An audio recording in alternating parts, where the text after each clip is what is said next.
Halo semuanya, kali ini kita akan belajar tentang cloud computing. Apa itu cloud computing? Cloud computing adalah komputasi berbasis internet.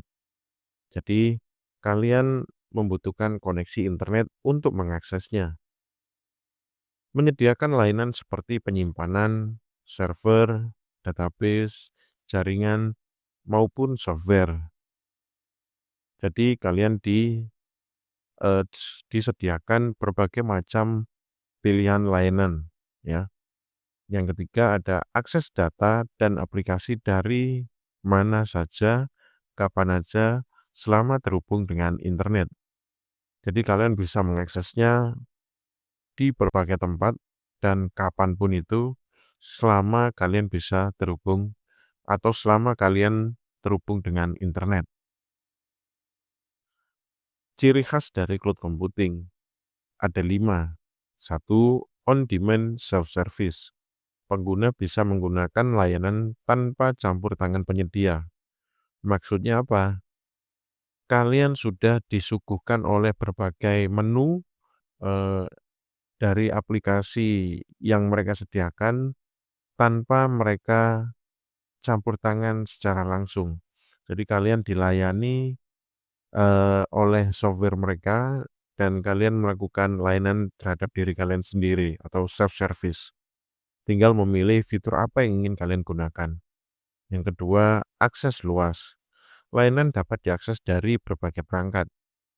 Nah, biasanya cloud computing itu disediakan eee, bisa diakses dari berbagai alat, baik itu laptop, HP, ataupun tablet, ya, dan juga dari berbagai OS tentunya.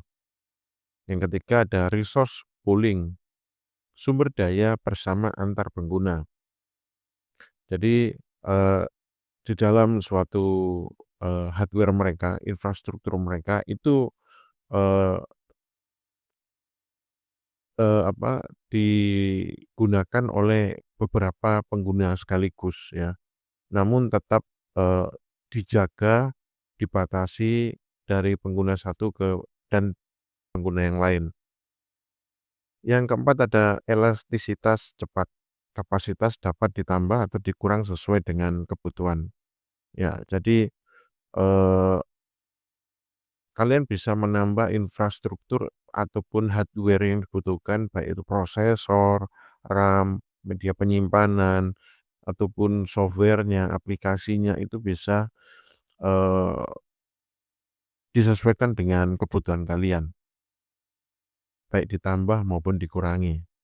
Yang kelima ada layanan terukur. Pengguna hanya membayar sesuai pemakaian.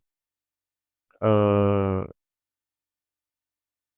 ini lebih efisien ya. Jadi kalian ketika menyalakan perangkat tersebut atau server tersebut, nah itu mulai, eee, dihitung pembayarannya ya. Namun ketika kalian menonaktifkan, nah itu maka, eee, tarif atau biayanya akan mati, billing-nya itu ya. Jadi, nah di sini juga, yang menjadi kadang, kadang ada orang yang lupa mematikan, yaitu nanti maka akan membengkak di kemudian hari. Nah, itu kalau dari segi, server biasanya, eee, dari waktu penggunaan, tapi ada juga beberapa fitur yang ketika membayar itu hanya ketika mengklik gitu ya, diakses melalui klik atau menekan. Nah itu, atau ada pertukaran data yang lewat ya, misalnya bandwidth, itu juga, ada biayanya. Nah itu sesuai pemakaian, jadi membayarnya sesuai dengan pemakaian. Itu tadi adalah ciri khas dari cloud computing. Kemudian jenis layanan cloud atau service model. Ada 3 macam ya, IaaS atau infrastruktur as a service, ada juga PaaS atau platform as a service, kemudian ada SaaS atau software as a service. Di mana infrastruktur as a service ini penyediaan infrastruktur IT virtual, bisa berupa server ataupun storage. Ya, kemudian ada platform as a service untuk pengembangan aplikasi tanpa mengelola infrastruktur. Jadi kalian sudah disediakan infrastrukturnya, ya. Kemudian ada software as a service, ini yang biasanya kalian gunakan kebanyakan ya. Aplikasi siap pakai yang diakses lewat internet ya. Contohnya Google Doc, Zoom, Google Drive gitu ya, eee, Dropbox ya, seperti itu dan lain sebagainya. Nah, ini, eee, ada gambar ini mewakili tiga tiga penggunaan ya. Jadi di mana yang berwarna kuning ini yang kamu manage ya, yang kamu kelola, yang kalian kelola. Di mana yang warna biru ini yang dikelola oleh vendor ya. Nah, kalau software as a service ini full dikelola oleh, vendor atau penyedia layanan gitu ya, gitu. Jadi kita lanjut ke berikutnya, model penerapan cloud, deployment models. Private cloud digunakan oleh satu organisasi secara eksklusif ya, itu tipe model cloud yang privat itu ya, jadi eksklusif, dia hanya digunakan oleh satu organisasi. Kemudian ada yang kedua, public cloud, layanan terbuka untuk umum, misal Google Cloud, nah, atau AWS Amazon, atau, Azure Microsoft yang kalau nggak salah, atau, Alibaba itu ya. Kemudian ada hybrid cloud, kombinasi antara private dan public cloud.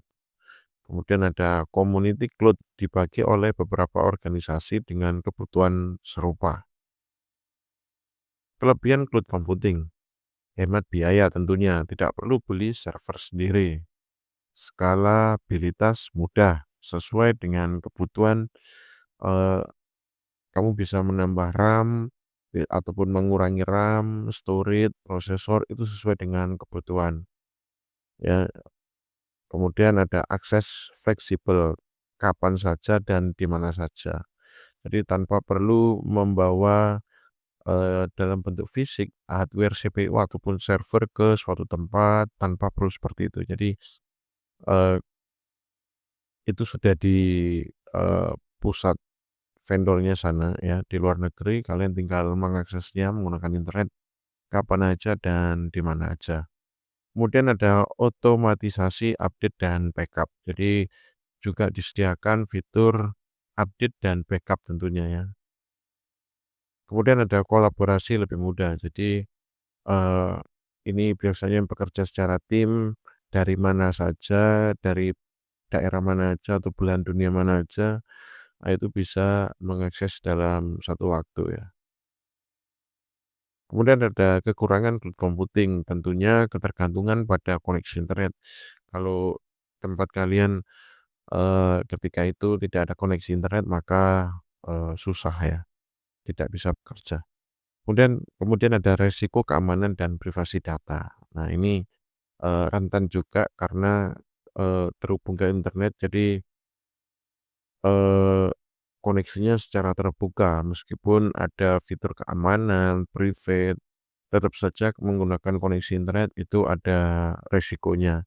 Beda dengan koneksi secara, lokal gitu ya, atau intranet gitu ya.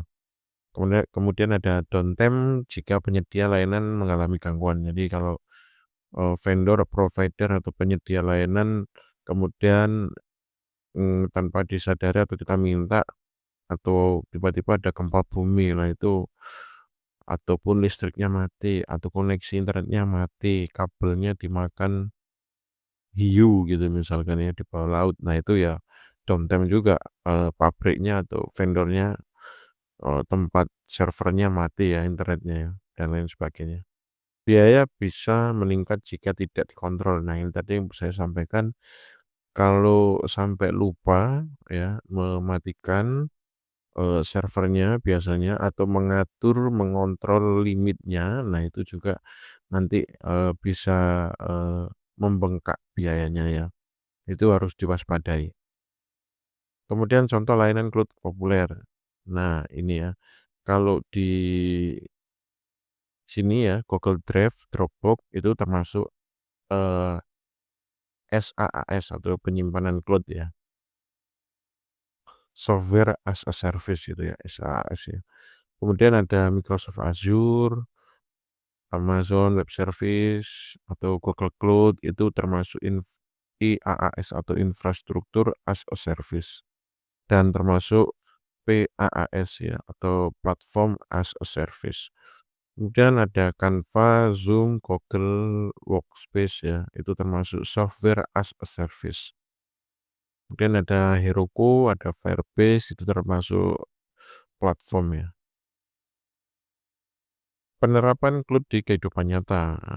Di dunia pendidikan, pembelajaran daring, Google Classroom, Moodle Cloud ya, gitu ya. Moodle itu sudah ada cloud-nya juga. Kemudian ada di bisnis, di bidang bisnis, itu sistem pos ya, penyimpanan juga data secara online. Di dunia pemerintahan ada e-government dan pengelolaan dokumen secara digital. Kemudian dalam bidang hiburan, streaming musik atau film itu Spotify ataupun Netflix dan lain sebagainya itu sudah menggunakan teknologi cloud. Oke, di slide penutup dan diskusi, cloud computing mengubah cara kerja teknologi. Penting memahami layanan, model, serta kelebihan dan kekurangannya. Nah, di sini silakan diskusikan apa dampak cloud computing terhadap dunia kerja dan pendidikan ke depan. Tolong buat hasil kerjanya dalam bentuk slide presentasi. Buat dalam bentuk kelompok maksimal 4 orang. Cukup sekian, terima kasih. Semoga kalian tetap semangat. Sampai jumpa di video berikutnya.